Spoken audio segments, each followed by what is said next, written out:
Good morning. Happy August and happy Monday, August 3rd. Already in August.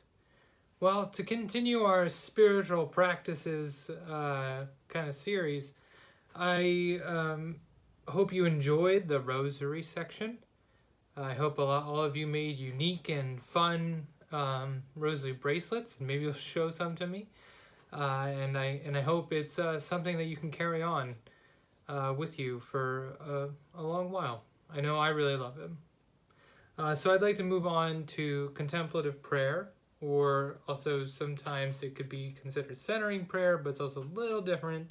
But basically we're going to be focusing on prayer. And this is just an introductory video into kind of what this week, 2 weeks is going to look like. It's going to be kind of explaining the process.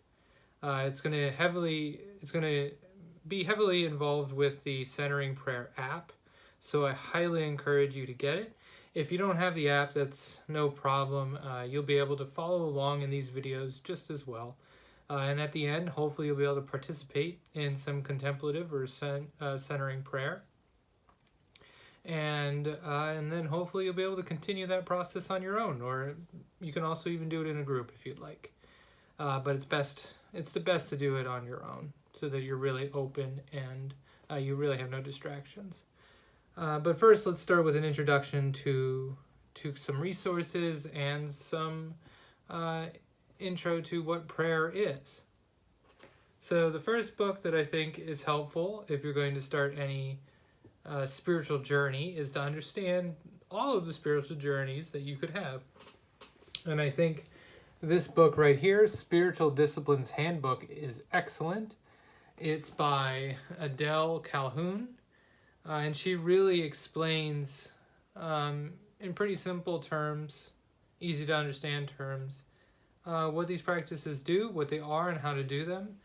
It's very comprehensive. It has almost every single one you can imagine. There are a few that she names a little weird for me, but they're pretty much all here, and I think it's a great resource just to kind of delve in and test out the waters, if you will. There's also this one that I think is excellent for us Lutherans. It's called Theology of the Heart, the Role of Mysticism in the Theology of Martin Luther. This was actually written by a Gettysburg professor. He passed away a few years ago, but he had gotten the reputation to be walking on clouds. So he was quite the spiritual director at the Gettysburg campus. But he was convinced, absolutely convinced, that Martin Luther was a mystic, or at least had mystic tendencies. And he really was one of the pioneers into spirituality, bringing spirituality back into the church. For us Lutherans, we are very much intellectual. We like to think about God. We don't like to feel God. And he was really one of the pioneers into the spiritual movement that we have today. And the church kind of going back to our roots, going back to the experience of God and not just trying to understand God. And then the last one that I think is absolutely phenomenal is called Soul Feast, an Invitation to the Christian Spiritual Life. This one kind of delves a little deeper into a bunch of aspects of what we do as Christians. The author basically goes through worship, our daily lives, how we can see God in all things and everything that we're doing. It's really just a great book. It explains sanctification, or the process of becoming holy. It's really a great read, and I heavily suggest it. There's this part that she has on page 32 of her book, and I just want to read it. It's about prayer. It says, "Prayer as conversation with God can be deeply fulfilling. However, if it is the only form our prayer takes, we may begin to sense that something is missing. There are 2 reasons for this. First, prayer is, by nature, more than conversation. To limit its concept to dialogue is to allow some of the most profound expressions of prayer to escape our notice.